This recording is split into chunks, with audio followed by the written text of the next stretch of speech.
Hey, Swati here. Welcome back to Python, Zero to Expert.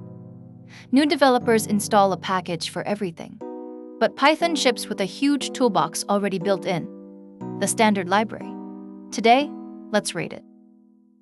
Module 12. The standard library is the pile of modules that come with Python. Free, no install, dates, files, JSON, counting, randomness.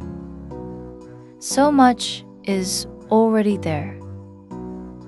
Knowing it saves you dependencies and headaches. 3 things.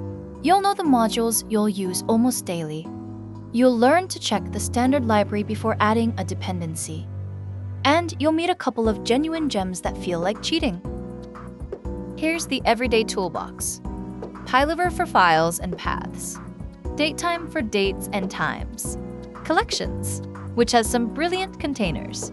And JSON, for reading and writing that everywhere format.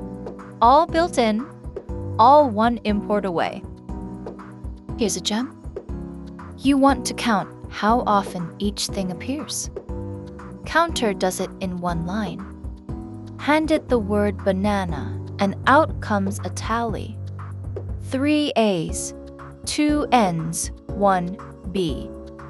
No loops, no fuss. That would have been 10 lines by hand. So here's the habit. Before you install a package for something small, pause. Chances are the standard library already does it. Fewer dependencies means less to break, less to update, and a lighter project. Check first, install second. Sarah here. Real code, all standard library. Point path at the logs folder. Find every text file and read each one.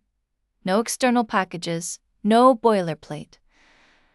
Just the batteries Python already handed you, doing real work.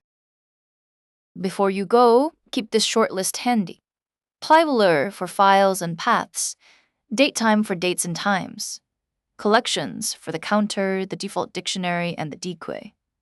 Iterate for powerful iteration. Footings for caching and partials. JSON for reading and writing data. OS and sys for the operating system and the runtime. And DRE for regular expressions. Learn these 8, and you'll reach for an outside package far less often. And that's the standard library. You know the everyday modules, you'll check it before pip, and you've met Counter and pathlib. Next time, working with files, JSON, and building command line tools. Swathia, this is Codecraft. See you there.